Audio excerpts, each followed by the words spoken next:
안녕하세요. 여배우의 책방의 달세뇨입니다.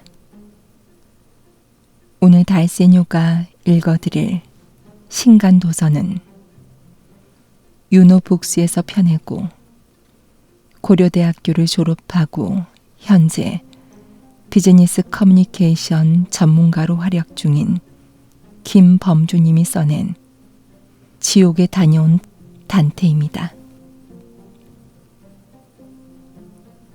촉망받던 정치가였지만 정쟁에 휘말려 평생 방랑하는 삶을 살아야 했던 단테는 인생의 고비마다 삶을 포기하기보단 어떻게 극복할 것인가에 집중했다고 합니다.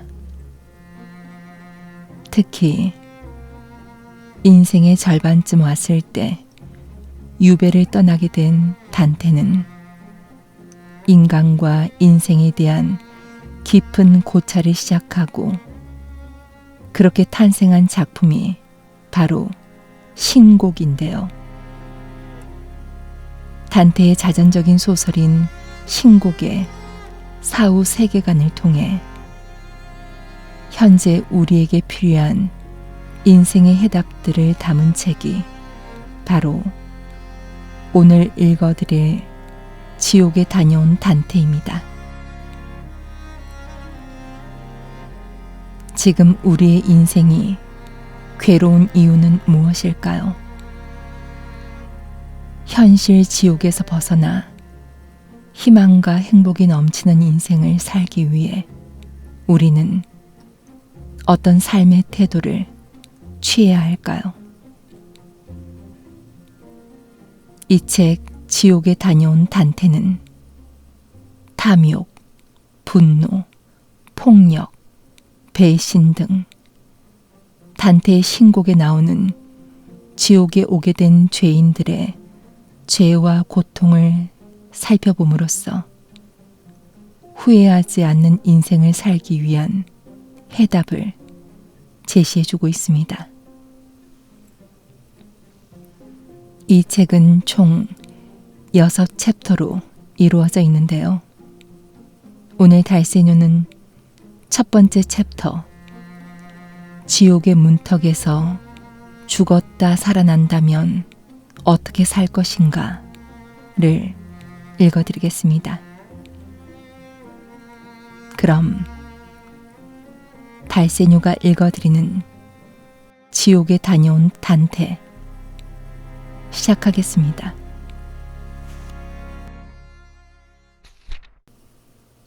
희망이란 고통스러운 현실에 무릎 꿇는 대신 앞으로 다가올 미래가 축복으로 가득할 것임을 확고하게 기대하는 것이다.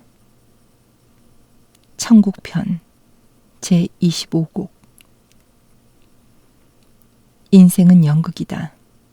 아쉬운 건 딱 한 차례만 공연할 수 있다는 점이다. 아무렇게 살아서는 안 되는 이유다.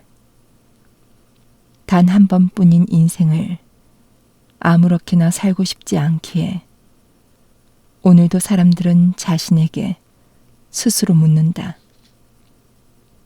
어떻게 살아야 하지? 이 물음에 대한 해답을 얻고자 각자의 방법으로 온갖 노력을 다한다. 스승을 찾고 책을 읽으며 명상도 하고 하나뿐인 인생, 두 번의 기회는 없다. 잘 살아야만 한다. 뻔한 이 이야기를 어떻게 다뤄야 할지가 우리에게 주어진 과제다. 그런데 문제가 있다. 잘 산다는 건 또 무엇인가? 내 뜻대로 사는 것인가? 누구도 대신 살아줄 수 없는 인생이라면 내 뜻대로 살아야 후회가 없을 것 같다. 하지만 내 뜻이라는 건 역시 문제다. 내 뜻이 옳은 길이 아니라면 어렵다. 그래서 오늘도 우리는 방황하는가 보다. 우리가 보편적으로 대단한 사람이라고 생각하는 자들 역시 마찬가지다. 하지만 대단한 사람 중에서도 대단한 사람, 강한 사람 중에서도 강한 사람은 방황 속에서도 쉽게 좌절하지 않는다. 그들의 공통점은 자신이 쌓아온 모든 게 사라졌다고 느꼈을 때 좌절 금지를 스스로 선택한 후 자기만의 새로운 길을 찾았다는 점에 있다. 아무도 알아주지 않는 순간, 알아주지 않는 것을 넘어 비웃음과 조롱의 대상이 되어 어디론가 숨고 싶었던 순간, 그들은 포기 대신 성장을 택할 줄 아는 현명함이 있었다. 나이가 들수록 내 뜻, 그리고 잘 산다는 의미를 찾는 게 어렵다.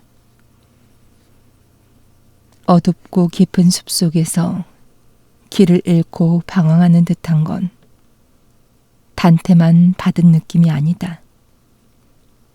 우리 모두 그렇다. 지금 가는 이 길 괜찮을까? 계속 이 길을 따라가면 어디가 나오는 걸까? 스스로 깨닫는 건 어렵다. 방황하는 우리에게 고달픈 인생길에서 벗어나 잘 사는 인생길로 인도해 줄 사람이 있어야 한다. 지금부터 우리는 760년 전의 인물인 단테를 내 인생의 옳은 길을 찾기 위한 멘토 혹은 스승으로 모시려고 한다.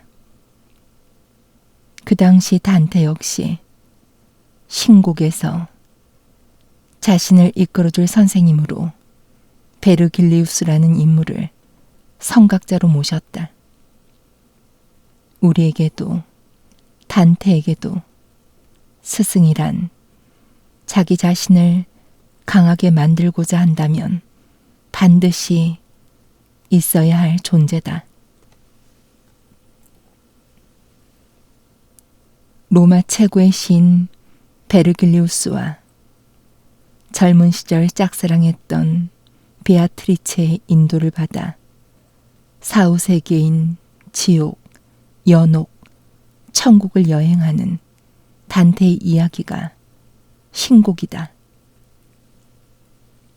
이때 베아트리체는 은총, 은혜의 빛과 같은 존재를 상징하며 베르길리우스는 이성, 지혜의 빛과 같은 존재를 의미한다. 모든 책이 그러하듯 처음 부분이 중요한데 신곡 전체에서 가장 첫 편인 지옥편은 단테 회한으로 시작한다. 인생길 반고비에서 난 올바른 길을 잃고서 어두운 숲에 처하게 되었다. 지옥편 제1곡. 단테가 신곡을 쓰던 무렵 그의 삶은 고단했다. 인생의 반을 살았으나 그의 일상은 오히려 엉망이 되고 있었다. 우리의 모습도 마찬가지일 것이다. 인생을 꽤 살아냈다고 생각했으나 올바른 길은커녕 자꾸 이상한 길이 나타난다. 강해지고 싶은데 세상과 마주할 때마다 무엇부터 할지, 뭘 하지 말아야 할지 몰라서 당황하는 경우가 더 빈번해졌다. 신곡을 쓸 때 단테는 정치적으로, 경제적으로, 그리고 사회적으로도 모두 버림받았다. 그는 자기가 살던 고향을 떠나 유랑자 신세가 되었다. 시대적 상황만 다를 뿐 세상에 지친 우리의 모습 그대로였다. 단테가 자신이 처한 상황을 비유적으로 말한 어두운 숲은 거칠고 또 완강했다. 깊은 숲은 어둠으로 아무것도 보이지 않는데 거기에 빽빽한 수풀로 탈출구조차 보이지 않았다. 최악의 순간을 버텨내던 우리의 모습처럼 보인다. 상상도 하기 싫은 시기. 그 시간 우리는 모두 힘들었다. 어떻게 버텨냈는지 기적일 정도다. 게다가 재난은 늘 약자에게 더욱 가혹하다. 어려운 사람들의 삶이 먼저 망가진다. 당시 우리는 몸도 마음도 모두 엉망이었다. 거칠고 완강한 어두운 숲과 같은 일상에서 우리는 비명도 내지 못할 정도로 고통받았다. 어쩌면 지금도 그 고통이 지속되고 있는지도 모른다. 하지만 이런 고통을 운명처럼 어쩔 수 없는 것으로 여기며 모든 걸 포기하고만 있을 수는 없다. 허약한 모습으로 어둡고 꽉 막힌 숲을 마주하고만 있을 수는 없다. 어떻게 해야 할까? 단테는 말한다. 먼저 자신에게 물어보라고. 왜 그 숲에 들어가게 되었는가? 혹시 잠에 취해 올바른 길에서 벗어난 것 아니었던가? 삶을 현명하게 살아가는 사람은 살면서 마주한 인생의 고통에 대해 낙담하거나 과거 자신의 행동을 후회만 하지 않는다. 어쩌다가 자신이 이렇게 가혹한 현실을 마주했는지 먼저 돌아본다. 어떠한 성찰도 없이 무조건 자기가 처한 환경을 비관하는 것은 자유의지를 지닌 인간으로서의 모습과 거리가 멀다. 단테는 올바른 길로 가기 위해 늘 애써야 한다고. 일상을 돌보며 희망 가득한 꿈을 향하라고 조언한다. 나는 위를 바라보았다. 별의 빗줄기에 둘러싸인 산꼭대기가 보였다. 사람들이 자기 길을 올바로 걷도록 이끄는 별이었다. 그러자 무척이나 고통스럽던 밤에 내 마음에서 지속되었던 두려움이 조금은 가라앉았다. 지옥편 제1곡. 강해지고 싶다면 바라봐야 한다.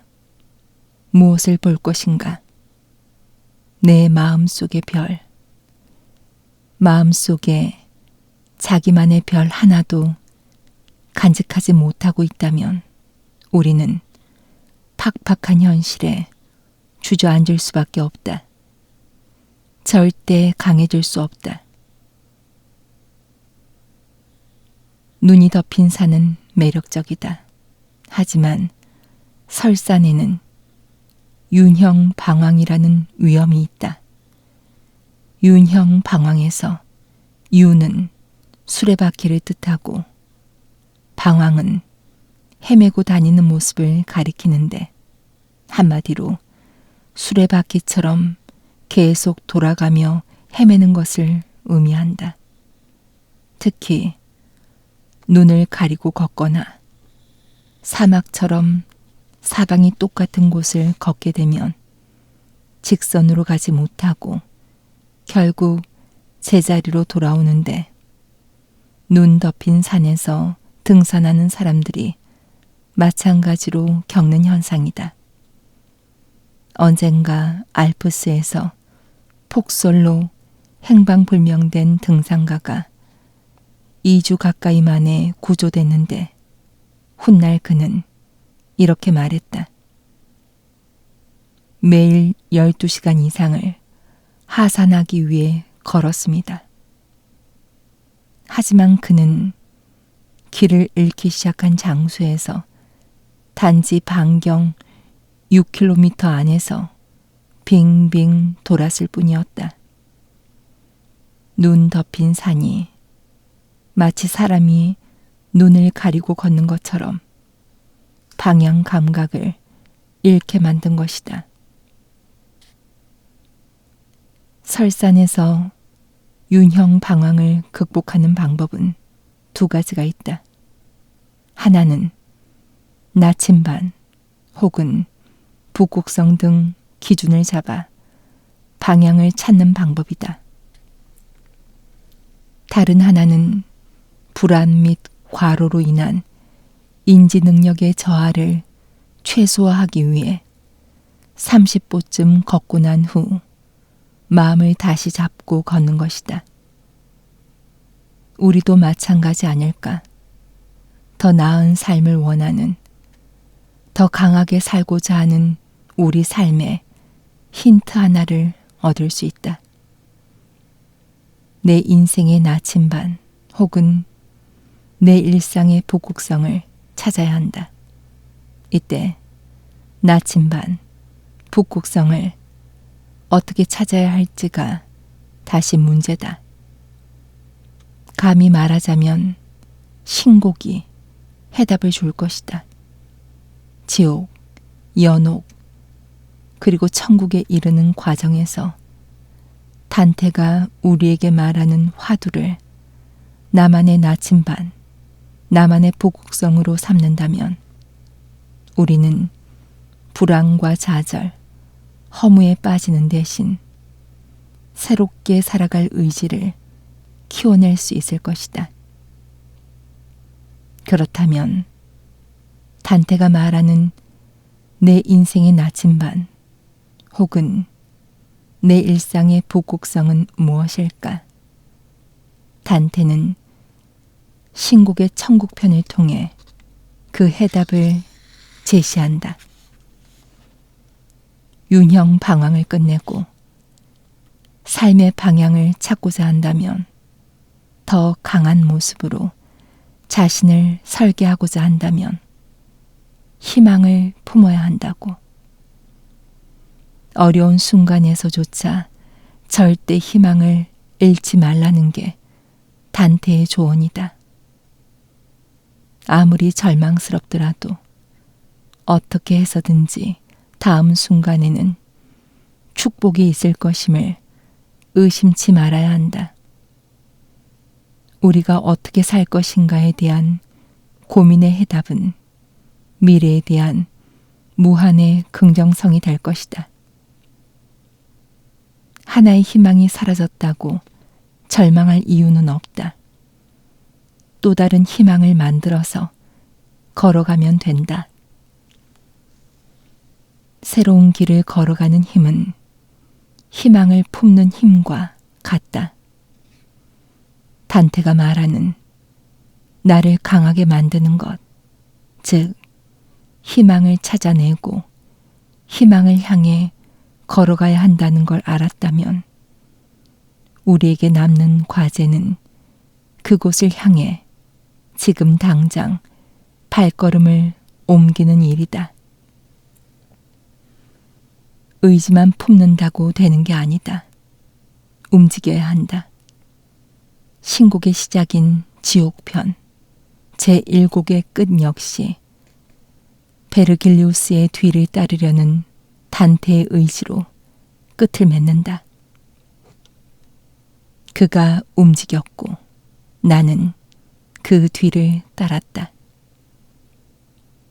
강해지고자 한다면 절망은 버리고 희망에 다가서기 위해서 신곡의 뒤를 따라 움직일 차례다. 희망 없는 그곳이 바로 지옥이다. 언제까지 다른 운명만을 부러워할 것인가? 천국편 제3곡 2024년 통계청 자료에 따르면 1월 잠정 집계된 자살 사망자가 1,306명이다. 지난 몇 년과 비교해도 눈에 띄게 늘어난 수치다. 극단적 선택이란 말들을 하지만 자살은 자살이다. 팬데믹 이후 모든 게 회복됨을 기대했으나 오히려 경제적 어려움에 퇴보하는 자신을 지켜보며 느낀 절망감이 자살의 가장 큰 원인일 것이다. 경제적 어려움뿐일까? 정신적으로도 버틸 수 없게 하는 사람이 주변에 있다면 이 역시 자살의 이유가 되기도 한다. 내가 아무리 잘해봐야 나를 통제하는 사람이 괴롭힌다면 그 괴롭힘이 강한 스트레스로 한 사람의 영혼을 파괴한다면 버틸 수 있는 사람은 그렇게 많지 않을 것이다. 지난 4일 모모 군청 신규 공무원인 38살 A씨가 자신이 살던 원룸에서 숨진 채 발견되었습니다. 경찰은 A씨가 극단적인 선택을 한 것으로 판단했는데 유족들은 고인의 통화 녹취 등으로 볼 때 직장 상사의 괴롭힘이 죽음의 원인이라고 주장했습니다. 맨날 1시간에서 2시간 사이로 그것도 서서 욕을 먹고 상사가 네가 도대체 종일 뭐하고 앉아있냐고 하면서 진짜 갖은 수모는 다 겪고 있다. A씨, 숨진 모모군청 공무원, 생전 통화 녹취 내용. 연합뉴스TV 2024년 3월 26일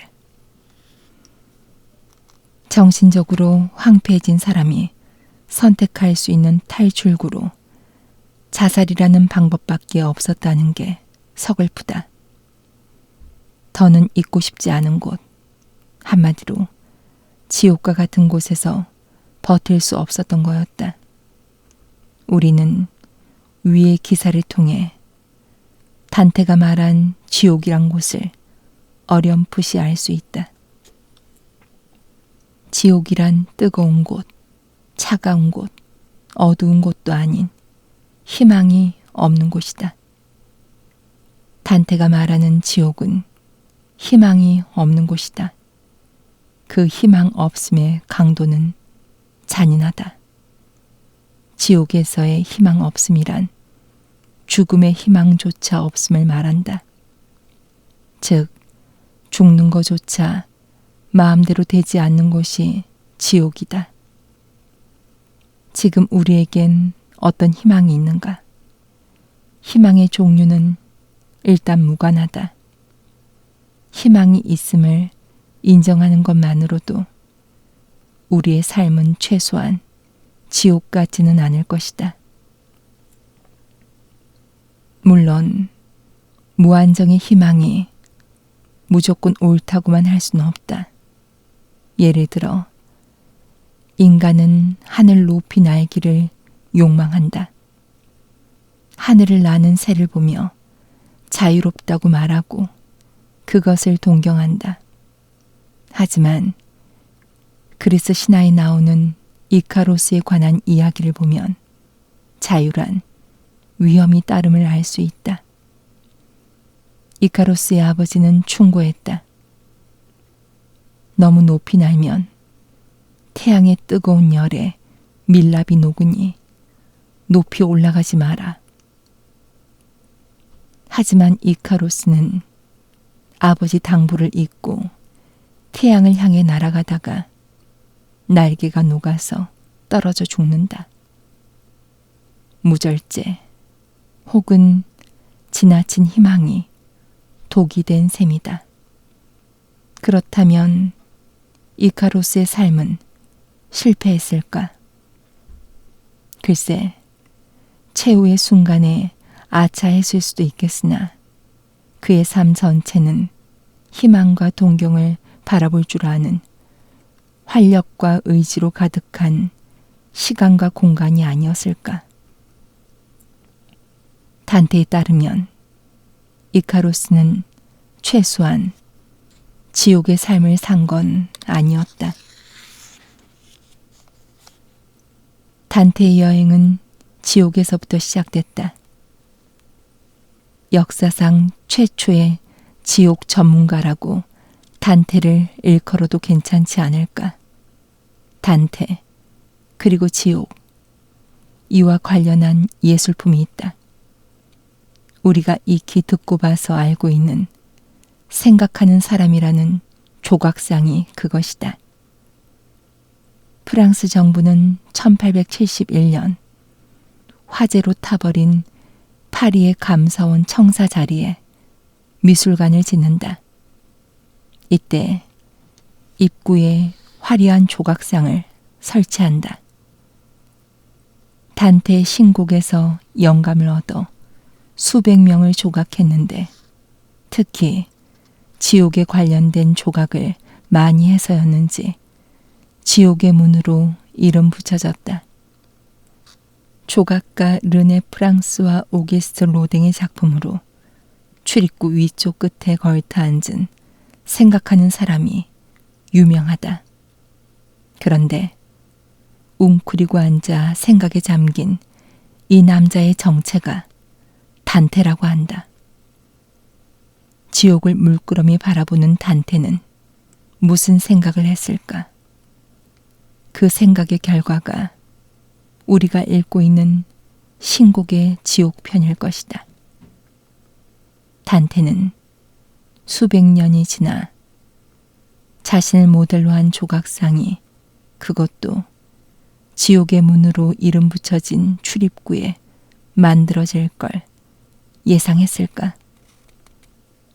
신곡의 지옥편에 나오는 지옥 입구에는 다음과 같이 쓰여져 있다. 여기 들어오는 너희 모두 희망을 버려라. 지옥이란 희망 없음과 동의어라는 걸 다시 확인할 수 있다. 고통이 심해도 괴로움이 극에 달해도 희망만 있다면 그곳은 절대 지옥이 아니다. 반면 즐거워도 기뻐도 희망이 없다면 그곳은 지옥 그 자체다.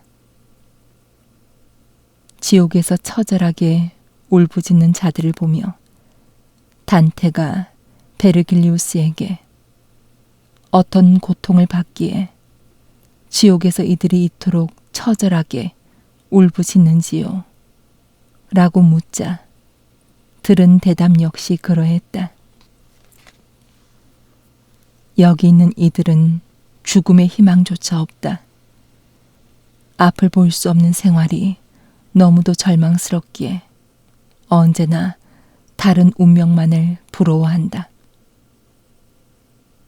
지옥의 특징이 명확해졌다. 첫째, 희망이 없다. 심지어는 죽음의 희망조차. 둘째, 희망이 없는 삶에 절망하여 내 운명이 아닌 다른 사람의 운명만을 부러워한다. 나는 내 운명의 주인공이다.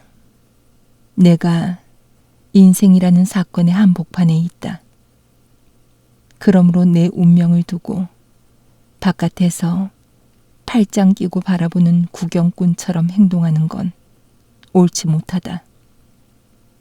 타인의 운명을 부러워하느라 내 인생을 쉽게 포기하는 건 직무유기를 범하는 것과 같다. 거기에 희망까지 포기해버린다면 남는 건 영원한 고통뿐이다. 희망 없는 끝없는 고통으로 가득한 지옥의 반대편에는 천국이 있다. 그렇다면 천국은 어떤 모습일까?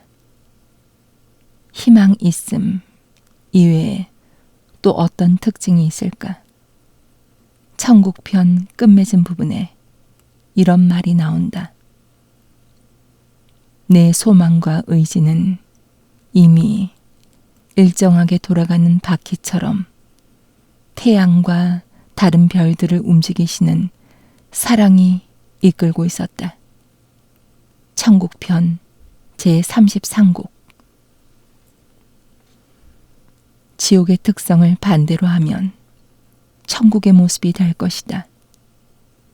천국이란 이런 곳이 아닐까. 첫째, 희망이 있다. 둘째, 다른 사람이 아닌 내 운명에 충실할 줄 안다. 셋째, 잘 살아가기 위해 누군가의 도움을 받는 걸 꺼리질 않는다. 혼자의 힘으로 희망을 얻기에는 많은 어려움이 있다. 그럴 때 태양과 다른 별들을 움직이는 사랑처럼 나를 희망으로 향하게 하는 사랑을 찾아보면 어떨까? 우리의 진정한 희망을 삶에 가득히 채우기 위해서는 반드시 누군가의 안내가, 가이드가 혹은 지침이 있어야 한다. 지금껏 살아온 길을 무작정 고수만 하는 게 아니라 자기 발전을 위해 기꺼이 더 나은 삶을 위해 변화하려는 의지가 있다면 단테의 시대에서는 안내, 가이드 혹은 지침은 창조주의자, 절대자인 그 누구가 필요했다. 그렇다면 지금의 시대에서는 아마도 신곡이란 책 한 권이 될 수 있지 않을까. 지옥과 연옥, 그리고 천국을 단테의 눈을 빌려 관찰하면서 자기 모습을 되돌아보는 시간을 가져야 할 때다. 지옥, 연옥, 그리고 천국을 여행하는 단테의 시선으로 우리의 삶을 되돌아본다면 우리에게 필요한 희망이 무엇인지, 그 희망을 가로막는 건 무엇인지, 도대체 무엇을 어떻게 해야 하는지를 깨닫는 계기로 삼을 수 있다. 눈물이 우리의 일상을 뒤덮기 전에 악한 영혼이 우리의 마음을 갉아먹기 전에 요동치는 갈등이 우리의 인간관계를 엉망으로 만들기 전에 단테 이야기에 귀를 기울여야 한다. 오늘은 2번 오지 않는다. 눈으로 이 하늘의 정원을 날아보아라. 하늘의 정원을 바라보는 것은 하느님의 빛을 직관할 준비를 하는 것이다. 천국편 제31곡. 중요한 것은 꺾이지 않는 마음. 2022년 카타르 월드컵에서 한국 국가대표팀이 포르투갈을 꺾고 월드컵 16강에 진출했다. 이를 축하하면서 대한축구협회는 인스타그램에 중요한 것은 꺾이지 않는 마음이라는 문구를 태극기 사진과 함께 게시했다. 멋졌다. 나이가 들수록 오히려 꺾이기만 하는 나 자신을 발견한다. 그래서 더 그 문구가 멋져 보였다. MZ세대가 나약하다는 말을 하는 사람도 있다. 하지만 오히려 요즘 우리 청년들은 중년 세대보다 더 진취적이고 또 긍정적이다. 그 모습에서 힘이 느껴진다.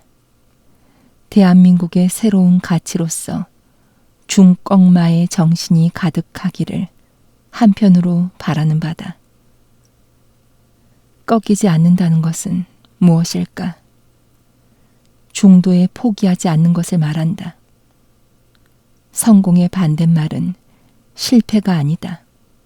아무것도 시도하지 않음이다.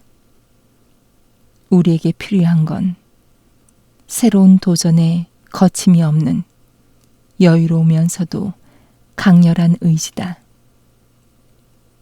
어떤 마음으로 중꺾말을 현실에서 이뤄낼 수 있을까? 첫째, 자기 성장을 위한 과감한 도전이다. 자기 성장을 위해 필요하면 자신의 역량에 투자할 수도 있어야 한다. 오랫동안 한 직장에 다니면서 특별히 자신을 위한 도전에 고민해 보지 않았다면 게으른 것이다. 미래를 위한 괜찮은 취미를 찾아보든지 업무와 관련된 학업을 해보는 것도 괜찮다. 둘째, 자기 능력에 대한 냉정한 평가 및 부족한 점의 보완이다. 나는 문과 출신이다. 학부에선 경제학을 전공했고 대학원에선 HRD로 석사학위를 취득했다.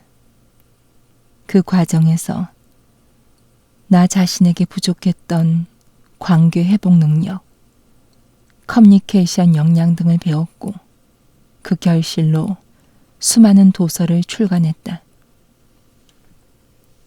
셋째, 중도에 어려움이 생기더라도 포기를 포기하고 계속해서 도전하는 것이다. 사실 나 역시 이런저런 도전의 과정에서 수없이 많은 실패를 경험했다. 명상을 공부하고자 대학원에 입학했으나 새 학기 만에 자퇴할 수밖에 없었고 더 어렵게 입학한 법학 박사 과정에서는 일과 학업의 병행에 대한 부담감으로 포기할 수밖에 없었다. 하지만 지금도 무엇인가를 도전하고 있기에 과거의 포기를 후회하지는 않는다. 중요한 건 꺾이지 않는 마음이다.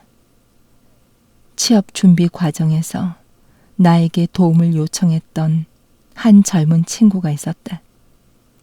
나는 그에게 한두 회사 지원했다 불합격했다고 낙심한다면 그건 당신이 원하는 일에 대한 예의가 아닙니다. 최소한 100개, 가능하면 300개 정도의 회사에 지원하세요 라고 조언했던 적이 있다. 결국 한국 굴지의 유통회사에 입사한 그는 지금 후배들에게 100번 정도 지원하는 건 기본이다라는 말을 아낌없이 한다고 했다.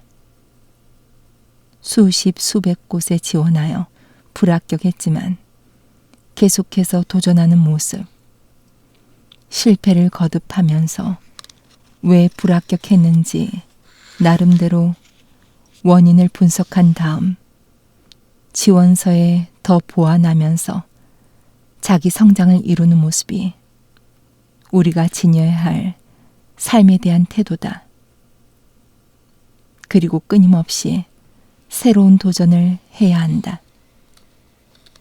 사실 새로움이라는 단어는 30을 지나 40 그리고 50이 될수록 더욱 간절해야만 한다.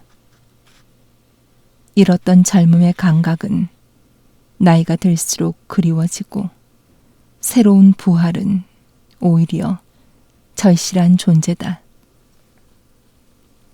새로운 시작, 즉 두 번째 생일이 필요한 시간이다. 참고로 두 번째 생일이란 지금 사는 세상이 천국인지 지옥인지 잘 사는지 못 사는지 고민할 시간에 앞으로 나아가는 삶의 전환점이다. 두 번째, 생일. 낡은 것과는 작별하고 싶고 새로운 것을 향해 나아가는 순간이다. 단 한 번뿐인 인생에서 아까운 시간을 낭비하지 않으며 과감하게 도전하는 정신이다. 두 번째 생일은 주어지는 게 아니다. 만드는 것이다. 두 번째 생일이 긍정적이고 강렬하지 못하면 우리가 가야 할 곳, 아니, 우리가 있어야 할 곳은 지옥이다. 그곳은 밤도 아니고 낮도 아니었다. 나는 앞을 내다볼 수가 없었다. 지옥편 제31곡. 낡은 알매 매달린 채 과거만 한탄하는 삶은 지옥의 모습이다. 지옥과 반대 개념으로서의 천국은 어떨까? 서로 바라본다. 모든 것이 잘 보인다. 좋은 걸 볼 줄 알며 미래에 대한 희망을 잃지 않는다. 그렇게 새롭게 두 번째 생일을 만드는 사람들로 가득한 곳이 천국이다. 지금 여기에서 천국을 만나고 싶다면 앞을 내다보는 용기가 필요하다. 단테는 서로 바라보지 못하는 사람들을 저주했다. 지옥은 바라봄으로 가득한 천국과는 달리 소음으로 시끄럽기만 하다고 단테는 말한다. 지옥은 오직 고통과 절규의 소리만이 시공간을 지배한다. 그뿐 아니다. 소리만 가득할 뿐 아무것도 보이지 않는다. 바벨탑이란 곳이 있었다고 한다. 구약 성경의 창세기에 등장하는 건축물이다. 바벨탑은 하느님을 모시던 사람들이 도시항 가운데에 꼭대기가 하늘에 닿을 정도로 높은 탑을 쌓자 하느님 말고 우리 이름을 세상에 알리자는 취지로 만들었다고 한다. 이를 본 하느님이 분노한다. 감히 이것들이 불벼락을 내렸을까? 아니다. 바벨탑을 쌓던 사람들이 쓰는 말을 뒤섞어 놓기만 했다. 말이 뒤섞여 버린 사람들은 자신들이 세우려던 탑을 더 이상 쌓지 못한 채 세상 여기저기에 뿔뿔이 흩어졌다. 알고 보니 바벨이란 뒤섞다란 뜻이다. 뒤섞여 알아들을 수 없는 소리만 가득한 곳. 단테가 말하는 지옥이다. 말만 가득한 세상이 지옥이다. 아름다운 볼거리로 꽉 찬 천국과는 다르다. 사후 세계가 있다면, 그래서 죽음 이후에 어디로 갈지 궁금하다면, 일단 죽고 나서 다시 눈을 떴을 때 소리가 지배하는 곳인지 빛이 지배하는 곳인지만 확인하면 된다. 어둡고 시끄러운 곳에 있다면 지옥의 입구이고, 조용하고 빛이 가득하다면 최소한 연옥으로 가는 길에 있는 것이니까. 말만 가득한 세상에서는 과연 어떻게 살아갈까? 답답할 것이다. 단테를 이끌던 베르길리우스 역시 이렇게 말했다. 그의 말이 누구에게도 통하지 않듯이 그에게는 어떤 말도 통하지 않는다. 베르길리우스는 지옥의 특성을 불통이라고 선언한다. 서로를 바라볼 줄 모르고 오로지 말만 하는 사람뿐이니 소통이 이루어질 리가 없다. 지옥은 지금 우리 주변에도 일종의 관계로서 존재한다. 누군가와 함께 있을 때 자기 말만 하고 있다면, 서로 바라보지 않는다면 그 관계는 지옥 그 자체다. 바라보지 않는 곳, 바라볼 수 없는 곳, 한마디로 빛이 있음을 알아차릴 여유조차 없이 오로지 말만 가득한 곳, 그곳이 지옥이다. 실제로 지옥으로 들어가는 입구에서 단테는 이렇게 말했다. 나는 빛이 전혀 없는 곳으로 향했다. 지옥편 제4곡. 세상이 어지럽다. 인생이 나락으로 빠졌다고 생각하며 절망과 고통이 가득한 삶을 사는 사람이 많아졌다. 이러한 때일수록 소리보다는 빛에 관심을 두는 것만이 그렇게 자기만의 별을 따라갈 수 있을 때만이 잘 사는 방법이 된다. 무엇보다 바라보기가 먼저다. 바라볼 줄 모르는 사람에게 천국이란 없다. 물론 바라보기가 쉽지는 않다. 일단 나 자신을 바라보기조차 힘들다. 나를 바라보기도 힘든데 남을 바라보는 건 얼마나 어려울 것인가. 바라보는 건 사실 시작일 뿐이다. 무언가를 바라보고 해석하는 방법의 차이도 문제다. 하나의 사물을 두고도 서로 다른 시각으로 인식하는 경우가 얼마나 많은가. 그러니 불통이 생기고 관계는 엉망이 된다. 지옥인 셈이다. 이런 이야기를 들었다. 남편이 집에서 담배를 피워 불만이 나네는 어떻게 해서든지 금연을 시키고 싶었지만 아무리 부탁을 해도 남편은 들은 채 만채였다. 어느 날 아내가 배달된 신문을 봤다. 그곳엔 담배를 피우면 암에 걸린다가 큰 기사로 걸려 있었다. 부인은 뛸 듯이 좋아했다. 자기 말은 안 들어도 전문가의 말은 들을 것 아닌가. 남편에게 바로 그 신문을 보여줬다. 남편은 그 신문을 보고는 아내에게 말했다. 여보, 매직 펜 좀 줘요. 아내는 남편이 안방에 금연이라고 크게 써붙일 줄 알았다. 하지만 남편은 아내가 준 펜을 받자마자 A4 용지에 크게 신문 사절이라고 써서는 문 밖에 붙여놨다. 부인과 남편은 달랐다. 다른 경험으로 살아온 남편이 부인의 생각과 같아지기는 힘들다.